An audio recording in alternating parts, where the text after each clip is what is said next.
It's an amazing country. It's really an amazing country. It's a very vibrant country. It's a country that has a very colorful, ancient culture that goes back many centuries.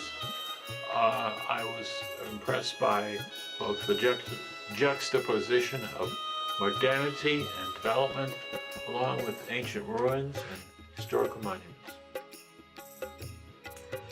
My impressions when I arrived in India was that it was just overwhelming. I was really excited to go, and I thought that it would be, a trip of a lifetime, and it sure was. When we arrived, one of the things I remember is that leaving the airport, just like in a lot of other countries, we were bombarded by people asking us if we needed help, asking us if we needed taxis, if we needed help with our bags, and of course, we had strength in numbers, so we were able to go past that. But like something almost biblical, this windstorm came out of nowhere and just, almost blew us over. Dust was flying through the air and sand, and then it started pouring rain, and we were all huddled under this kind of bus waiting area while we waited to board our charter bus. And I remember just thinking, oh my gosh, what did we get ourselves into? That's the beginning, yeah. Actually, I was very impressed with the trip to India. I was particularly impressed with the resilience of the Indian people, because these were people, after all, that had been oppressed by many centuries and colonized first by the Muslims and then by the British, and yet there was really a sense of vitality and activism in them. Yeah, I was definitely impressed, and particularly with the faculty that we met at the Jindal Global University. They were vibrant, they were smart, they were caring about their students. So in general, I feel that the trip gave us a fabulous experience of the resilience of the Indian people. What was New Delhi like? What were your impressions of New Delhi? Well, I think there are many levels to New Delhi, right? I mean, we got to see from squalor to splendor. So I had been in New Delhi before. This was my fourth trip to Delhi.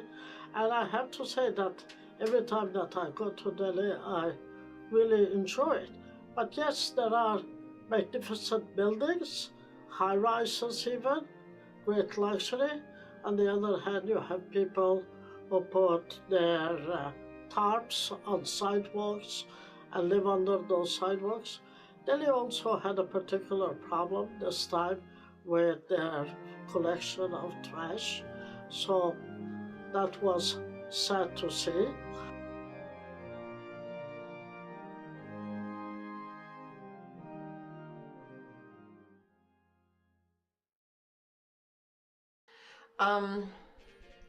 Well, I think that for me, one of the most important lessons I learned in India was just about my own privilege and about my own view of the world. Privilege isn't something new to me.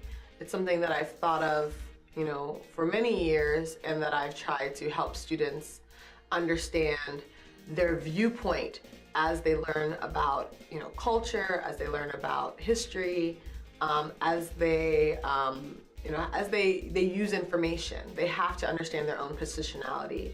And while I had that knowledge and I've, exercised it in different parts of my life, I think that India was a real crash course in it for me personally, in dealing with my own stuff as I gained information and learned new things.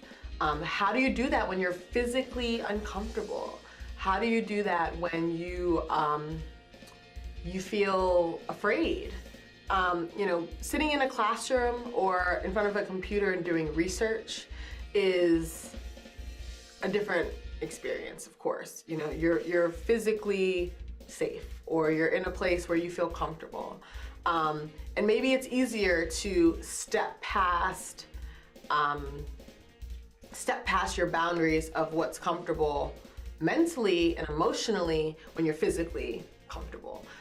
For me in India, I was physically uncomfortable. I was physically I was nervous. I didn't feel at ease. So to do that work, to go past my own fears, to go past my own assumptions and then guilt about my assumptions and having to, unpack all of that while still in country, while still,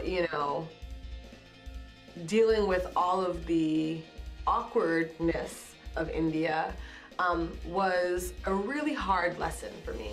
I got homesick for the first time in my life. I don't think I've ever been homesick before.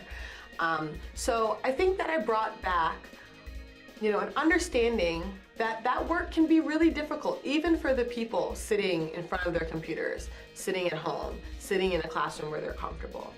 Many different things can make you uncomfortable and can make the work of unpacking your own assumptions and privilege and emotions harrowing. It can make it really hard. So I think I came back with a better sense of how to help people through that process, how to help students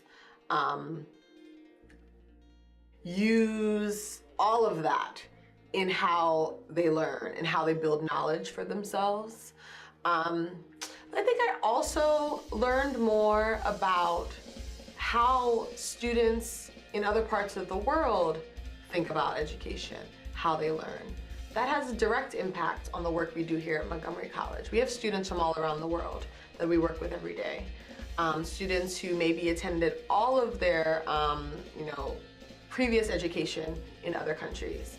And that's something that we always have to think about when we're working with those students. And, so meeting students at universities in India definitely gave me a better sense of, ways that I could help reach those students. And it also kind of helped me think about, again, some of the assumptions that I had about them. I think that when we meet students who are not, they don't speak English as a first language, that did not go to school here, we assume a lot about their ability, just, completely by accident. I don't think that most of us do it on purpose. I know I don't. But language barrier sometimes makes us think things, or makes it harder to understand the cognitive ability of students, and also makes it harder to understand, what they bring to the table and what they already know. But, being there really reminded me that, people are getting stellar education in all parts of the world. And sometimes they come here, sometimes they end up at MC. And maybe there are other boundaries that keep them from succeeding. And, maybe we can help draw out the best of what they have to offer and help them bring it to bear here at their time at MC.